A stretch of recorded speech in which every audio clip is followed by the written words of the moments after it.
EVM क्या है, यह कैसे काम करती है, क्या ईवीएम को हैक किया जा सकता है और हमारे देश में ईवीएम की जरूरत क्यों पड़ी, इन सभी सवालों के जवाब तलाशने की कोशिश करते हैं इस वीडियो में। 1952 में हुए सबसे पहले आम चुनाव में मतदाताओं को उस समय चलने वाले 1 रुपये के नोट के आकार वाली पर्ची दी गई थी।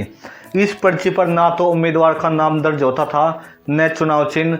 पर्ची पर बैलेट पेपर नंबर तथा राष्ट्रीय चिन्ह दर्ज रहता था। मतदाता अपने पसंदीदा उम्मीदवार की मतपेटी में अपनी पर्ची डाल देता था। इस मतपेटी के अंदर भी उम्मीदवार का चुनाव चिन्ह रखा जाता था ताकि वोटों की गिनती में कोई गड़बड़ी ना हो पाए। इन मतपेटियों को सील बंद कर अलग अलग जनगणना की जाती थी। सभी राज्यों की विधानसभाओं का चुनाव भी लोकसभा के साथ ही हुआ था, इसलिए कुल 4500 सीटों के लिए 18,000 से अधिक उम्मीदवार खड़े थे। 17.6 करोड़ वोटर्स का पंजीकरण हुआ था और प्रति वोटर 60 पैसे खर्च हुआ था। स्वतंत्र तथा निष्पक्ष चुनाव किसी भी देश के लोकतांत्रिक मूल्यों के लिए महत्वपूर्ण होते हैं। इसमें निष्पक्ष, सटीक तथा पारदर्शी निर्वाचन प्रक्रिया में ऐसे परिणाम शामिल है जिनकी पुष्टि स्वतंत्र रूप से की जा सकती है। परंपरागत मतदान प्रणाली बैलेट पेपर इन लक्ष्यों में से अधिकांश को पूरा करती है, लेकिन फर्जी मतदान और मतदान केंद्रों पर कब्जा जैसे दोषपूर्ण व्यवहार निर्वाची लोकतंत्र के लिए गंभीर खतरे हैं। निर्वाचन आयोग स्वतंत्र और निष्पक्ष चुनाव सुनिश्चित करने के लिए निर्वाचन प्रक्रिया में सुधार के प्रयास निरंतर करता रहा। इसी कड़ी में जब लगभग सभी दलों से सहमति बनी और बात ईवीएम पर आकर रुकी तो सार्वजनिक क्षेत्र की 2 बड़ी कंपनियां भारत इलेक्ट्रॉनिक्स लिमिटेड और electronics corporation of India limited के सहयोग से निर्वाचन आयोग ने ईवीएम की खोज की और इसे डिजाइन किया। ईवीएम का पहली बार इस्तेमाल मई 1982 में केरल के पूर्व विधानसभा के निर्वाचन क्षेत्र में 50 मतदान केंद्रों पर हुआ था। 1983 के बाद इन मशीनों का इस्तेमाल नहीं किया गया कि चुनाव में वोटिंग मशीनों के इस्तेमाल को वैधानिक रूप दिए जाने के लिए सर्वोच्च न्यायालय का आदेश जारी हुआ था। दिसंबर 1988 में संसद ने इस कानून में संशोधन किया तथा जनप्रतिनिधित्व अधिनियम 1951 में नई धारा 61A जोड़ी गई जो आयोग को वोटिंग मशीनों का इस्तेमाल का अधिकार देती है।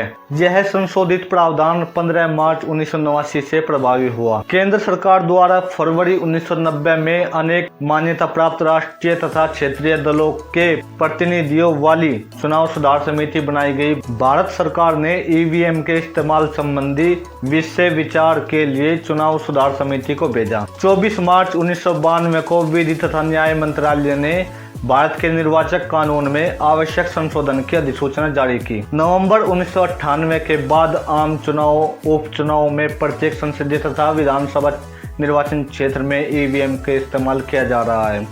भारत 2004 के आम चुनाव में देश के सभी मतदान केंद्रों पर 10.75 लाख ईवीएम के इस्तेमाल के साथ ई लोकतंत्र में परिवर्तित हो गया। तब से सभी चुनाव में ईवीएम का इस्तेमाल किया जा रहा है। इलेक्ट्रॉनिक वोटिंग मशीन ईवीएम वोटों को दर्ज करने का एक इलेक्ट्रॉनिक उपकरण है। इलेक्ट्रॉनिक वोटिंग मशीन 2 इकाइयों से बनी है, एक कंट्रोल यूनिट और एक बैलेटिंग यूनिट जो 5 मीटर केबल से जुड़ी होती है। कंट्रोल यूनिट मतदान अधिकारी के पास रखी जाती है और बैलेट यूनिट को मतदान कंपार्टमेंट के अंदर रखा जाता है। से वोटर्स अपने पसंद के उम्मीदवार और चुनाव चिन्ह के सामने बैलेट यूनिट पर नीले रंग का बटन दबाकर अपने वोट को डाल सकेंगे।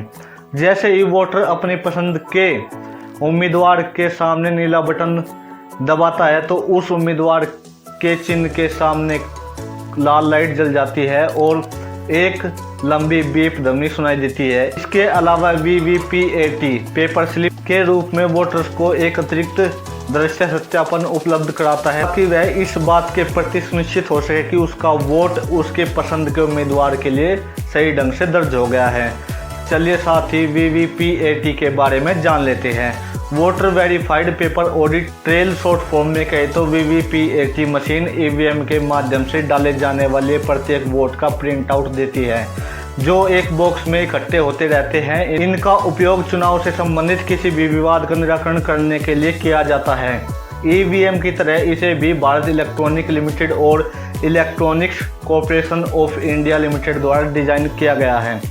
वीवीपीएटी का पहली बार चुनाव में इस्तेमाल 2013 में नागालैंड के नागसेन विधानसभा क्षेत्र में किया गया था।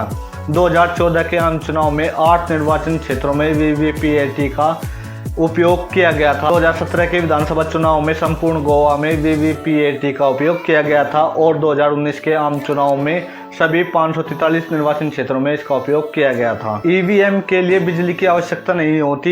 ईवीएम भारत इलेक्ट्रॉनिक लिमिटेड और electronic corporation of India limited द्वारा जोड़ी गई एक साधारण सी बैटरी पर चलती है। यदि किसी मतदान केंद्र की ईवीएम मशीन खराब हो जाती है तो उसे नई ईवीएम के साथ बदल दिया जाता है। जब ईवीएम खराब हुई थी तो उस समय तक दर्ज किए गए वोट कंट्रोल यूनिट की मेमोरी में सुरक्षित पड़े रहते हैं और खराब ईवीएम को नए ईवीएम के साथ बदलने के बाद मतदान प्रक्रिया को जारी रखना पूरी तरह से उपयुक्त होता है और मतदान को शुरुआत से शुरू करने की कोई आवश्यकता नहीं होती। मतगणना के दिन दोनों कंट्रोल यूनिटों में दर्ज वोटों को उस मतदान केंद्र का पूर्ण योग विराम प्राप्त करने हेतु गिना जाता है। ईवीएम को लेकर कुछ सवाल समय समय पर चर्चा में बने रहते हैं। इनके जवाब में निर्वाचन आयोग बार बार कहता है कि ईवीएम और उनसे संबंधित प्रणाली सुरक्षित और छेड़खानी मुक्त है।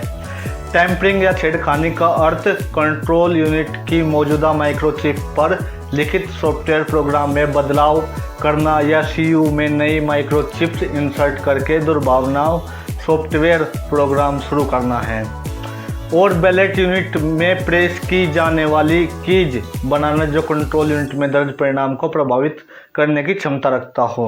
ईवीएम कंप्यूटर के द्वारा नियंत्रित नहीं है बल्कि स्वतंत्र मशीन है और इंटरनेट या किसी अन्य नेटवर्क के साथ कभी भी कनेक्ट नहीं होती। किसी रिमोट डिवाइस के जरिए उन्हें हैक करने की कोई गुंजाइश नहीं है। ईवीएम में वायरलेस या किसी बाहरी हार्डवेयर पोर्ट के लिए किसी अन्य गैर ईवीएम एक्सेसरी के साथ कनेक्शन के जरिए कोई फ्रीक्वेंसी रिसीवर या डेटा के लिए डिकोडर नहीं है। हार्डवेयर पोर्ट या वायरलेस या वाईफाई ब्लूटूथ डिवाइस के जरिए किसी प्रकार की टैंपरिंग संभव नहीं है।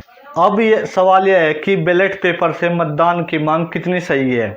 1962 से लेकर 2001 तक देश में बैलेट पेपर के जरिए चुनाव हुए थे।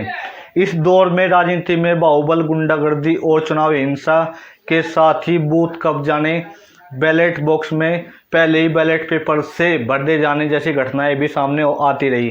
भारी संख्या में मौजूदगी के बाद भी बैलेट बॉक्स लूट लिए जाते थे। देश के कई राज्यों से इस प्रकार की घटनाएं बराबर आती रहती थी। जब बैलेट से मतदान होता था तब बिहार और उत्तर प्रदेश जैसे राज्यों में यह माना जाता था कि जो बाहुबल के धनी हैं उनके लिए चुनाव जीतना संभव है। कई बार ऐसा देखा जाता था कि बूथ कब्जाने या छापने की वजह से कुल सीटों पर कुल वोटरों की संख्या से ज़्यादा वोट पड़ जाते थे। ऐसी घटनाओं में न केवल जान माल का नुकसान होता था बल्कि देश में लोकतंत्र का भी उपहास होता था। मतदान को आसान, कम समय में धांधली मुक्त बनाने के लिए ईवीएम का इस्तेमाल शुरू हुआ जो बेहद सफल रहा। ईवीएम का इस्तेमाल होने से नेता और अपराधियों की साठगांठ लगभग समाप्त हो गई और इसके साथ ही बूथ कैप्चरिंग के लिए अपराधियों को संरक्षण देने का भी अंत हो गया। जीतने के लिए नेता अपराधियों से साठगांठ रखते थे। यही अपराधी बूथ कैप्चरिंग जैसी घटनाओं को अंजाम देते थे जिसके परिणाम स्वरूप चुनाव के बाद भी अपराधियों पर नेताओं का वध हस्त बना रहता था और इससे कानून व्यवस्था प्रभावित होती थी। आज के लिए बस इतना ही। कैसा लगा आपको वीडियो कमेंट बॉक्स में लिखकर जरूर बताएं। अगर वीडियो अच्छा लगा हो तो वीडियो को लाइक करें। अगर आप चैनल पर नए हो तो चैनल को सब्सक्राइब करें। धन्यवाद।